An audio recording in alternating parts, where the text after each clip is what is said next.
খুবই চমৎকার একটা প্রোডাক্ট দেখাবো, সেটা হচ্ছে চেস্টারফিল্ড সোফা। এইটা একদম প্রিমিয়াম লেদার টাইপ দেখতে। এই এই ডিজাইনটা ভিউয়ার্স আপনারা দেখতে পারেন, খুবই সুন্দর। 3 সিটার এখানে দেখতে পাচ্ছি আমরা চেস্টারফিল্ড সোফা, এবং এইটা কিন্তু আপনার প্রতিটা কাজ অনেক সূক্ষ্মভাবে করতে হয়। এইখানে যেই আপনার এখানে কিন্তু শিলি না, এইখানে কিন্তু সবই হচ্ছে হাতে ভাঁজ করতে হয় প্রতিটা জিনিস, এবং এই বাটনটা কিন্তু আলাদা করে বুনন করতে হয়, তারপরে এই জায়গাটা নিয়ে কাজ করতে হয়।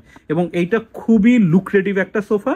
এটা হচ্ছে 3 সিটার, এবং ভিউয়ার্স এইখানে আমরা আরো দেখতে পাচ্ছি সাথে 2 সিটার আছে, 1 সিটার আছে। এই যে সেটটা, এইটা আপনাদের চিন্তারও বাইরে, এত কমে আপনারা ফার্নিকমের ফ্যাক্টরি থেকে পেয়ে যাবেন। এই 3216 সিটারের চেস্টারফিল্ড সোফা সেট চাইলে কিন্তু এইটাও আপনারা ব্ল্যাক দিয়ে করতে পারেন, অথবা অফ হোয়াইট দিয়ে পারেন করতে। এই চেস্টারফিল্ড সোফাটা, এইটা শুধুমাত্র যারা লাইভ দেখে অর্ডার করবেন তাদের জন্য মাত্র 36,000 টাকা।